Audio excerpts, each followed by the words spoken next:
syahrul ramadhan alladzi unzila fihi al-Qur'an hudan linnas. Ini fungsi utamanya.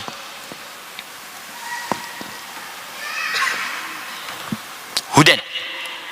Tak ada yang lain.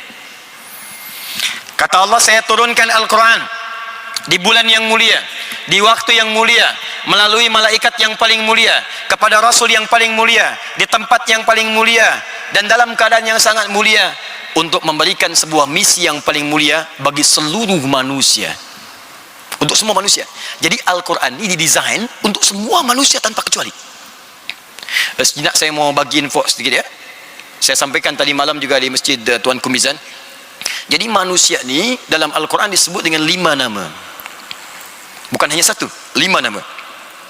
Hanya memang di mushaf terjemah tu seringkali diterjemahkan dengan 1 saja makna.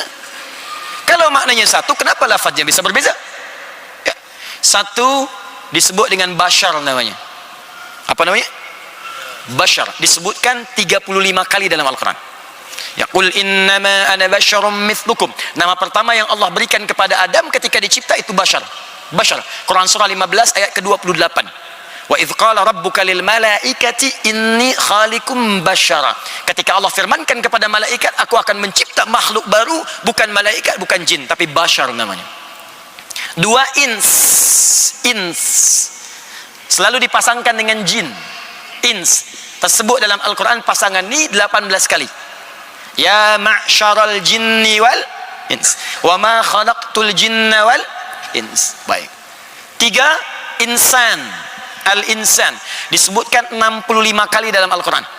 Ada surahnya, surah ke-76 Al-Insan. Hal ata 'alal insan iqra bismi rabbikal ladzi khalaq khalaqal insan.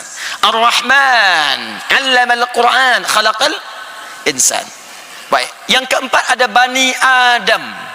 Disebutkan 7 kali dalam Al-Quran. Contoh Quran surah ke-7 ayat 31. Ya Bani Adam khudhu zinatakum 'inda kulli masjid. Dan kelima ada yang disebut dengan An-Nas. Disebutkan 241 kali dalam Al-Quran. Bahkan menjadi satu surah paling favorit bagi kebanyakan manusia saat ini. Surah ke-114. Qul a'udzu birabbin nas. Saya fokus ke An-Nas dulu. Yang lain nanti mungkin ada masa kuliah lagi baru kita bahas. Tidak disebutkan An-Nas bahkan dalam bahasa Arab standar kecuali menunjuk pada semua manusia tanpa kecuali. Semua manusia sampai kehidupan berakhir. Jadi Al-Quran ini ketika diturunkan 15 abad yang lalu, kata Allah fungsinya bukan sekedar untuk umat Muhammad sallallahu alaihi wasallam di masa itu.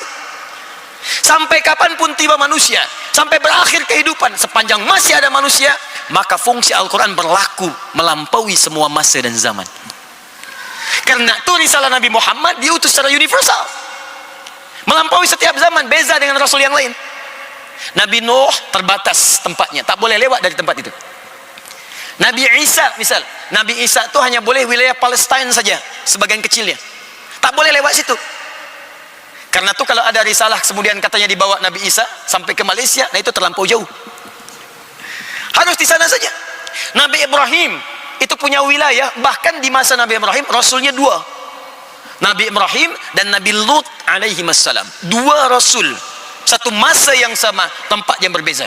Nanti buka Quran surah ke-51 dari ayat 24 sampai dengan ayat ke-31. Kanan agak ke bawah sampai ke kiri atas. Di situ ada kisah Nabi Ibrahim kedatangan tamu para malaikat yang hendak datang ke tempat Nabi Lut, hanya mampir ke tempat Nabi Ibrahim.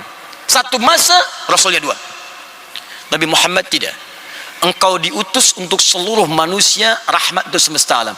Wa ma arsalnaka illa rahmatan lil alamin. Kafatan lil alamin, untuk semua masa. Karena ketika Allah berikan mukjizat, maka mukjizatnya disandingkan dengan kalimat An-Nas, bukan ins, bukan bashar, bukan insan, bukan Bani Adam. Nas untuk semua manusia.